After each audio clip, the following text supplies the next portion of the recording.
தலைநகர் பாரிஸில் 2027ஆம் ஆண்டு மார்ச் மாதத்திற்குள் வெறுமையாக வீடுகளுக்கான வரியை இரட்டிப்பாக்கப் போவதாக புதிய மேயர் இமானுவேல் கிரெகோயர் முக்கிய அறிவிப்பை வெளியிட்டுள்ளார்.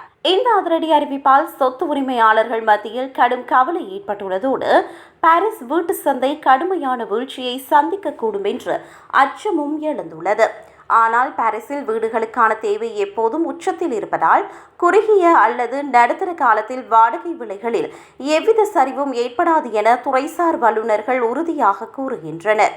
பெரும்பாலான சிறிய சொத்து உரிமையாளர்கள் வீடுகளை அவசரமாக விற்பனை செய்வதை விடுத்து அவற்றை எதிர்கால சந்ததியினரின் பரம்பரை சொத்தாக பாதுகாக்கவே பெரிதும் விரும்புகின்றனர்.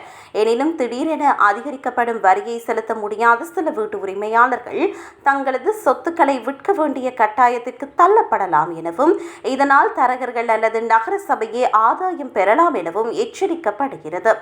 பாரிஸில் வீட்டு விலைகளை கட்டுக்குள் கொண்டுவர வேண்டுமெனில் காலியிட வரி மட்டுமல்லாமல் இரண்டாம் வீடுகள் மற்றும் ஏர்பிஎன்பி போன்ற சுற்றுலா வாடகை முறைகளையும் முழுமையாக ஒழுங்குபடுத்த வேண்டும் என பொருளாதார வல்லுநர்கள் வலியுறுத்துகின்றனர்.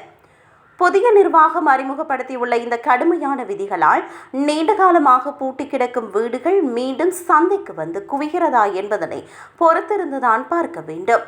இத்தகைய நடவடிக்கைகள் பெருநகரங்களில் நிலவும் கடுமையான வீட்டு பற்றாக்குறைக்கு ஒரு தீர்வாக அமையக்கூடும் என சமூக நல ஆர்வலர்கள் நம்பிக்கை தெரிவிக்கின்றனர்.